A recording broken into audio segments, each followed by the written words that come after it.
Good afternoon, everybody. I'm glad you're here with me today. There are some days that I'm happy to be in my little cocoon doing my own thing while we're going through this pandemic. And there are other days that I really, really miss being able to congregate with other people, whether it's at Target or at my church. Or any place else that we're social with each other. I really miss that some days, and today is one of those days that I am. Part of my daily devotional reading is from the Center for Action and Contemplation, which is led by Father Richard Rohr in New Mexico. And the reading today is about a Benedictine monk that I had not heard of before. Well, I had heard of him before, but I didn't know much about his work. His name was Bede Griffiths, and he was born in 1906 and died in 1993. What's unusual about Brother Bede is that he became a Catholic after college and entered a monastery in Gloucester, England as a Benedictine monk.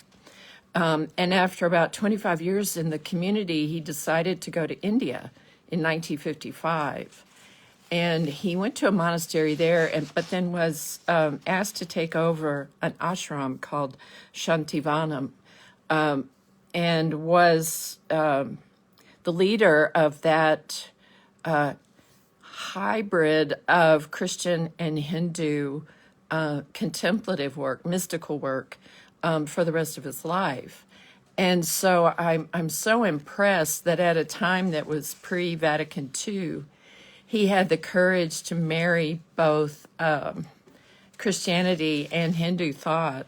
His idea was that the Western mind from the time of Socrates and Plato had concentrated on the development of abstract rational thought, which led to the great systems of theology in the Middle Ages and the achievements of modern science and philosophy.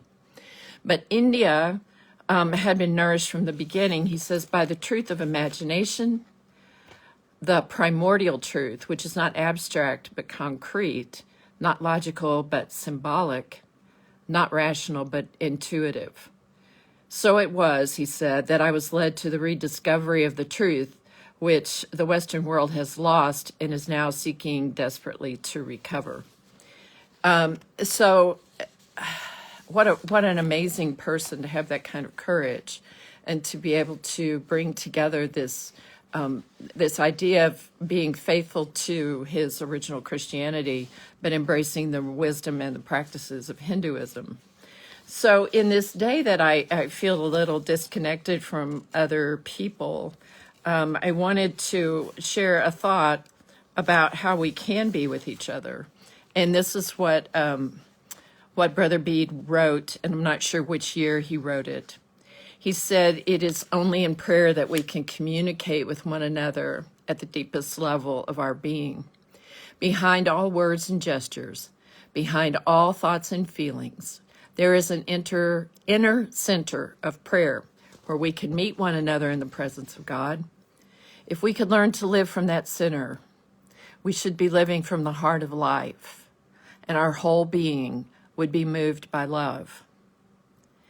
So, especially in this time of some isolation and loneliness, perhaps, and especially in a time of divisiveness and polarity and people getting more and more vocal about their differences, it seems especially important that we find that which is common between us, and that is our deep down love for each other and our deep down love for God.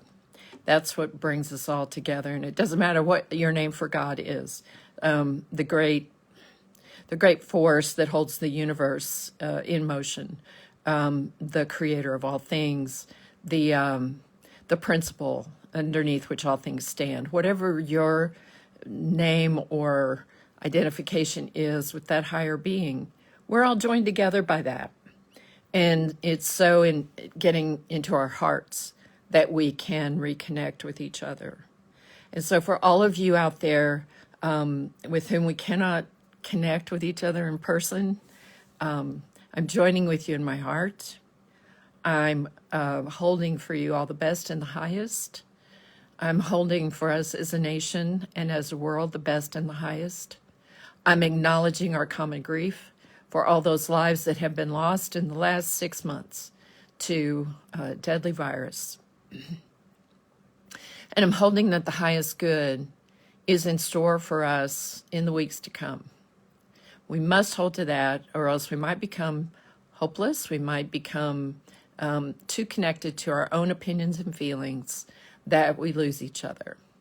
So we're going to straddle that line between the abstract and the concrete, between the mystical and the seen, between that which is beyond time and space, so that we can be with each other.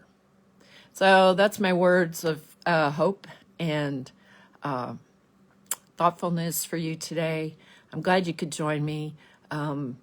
There's a link below if you would like to make a donation, a gift to the church. If you're a member of the church, you probably already have our app and our webpage. You can give that way. But this is for you.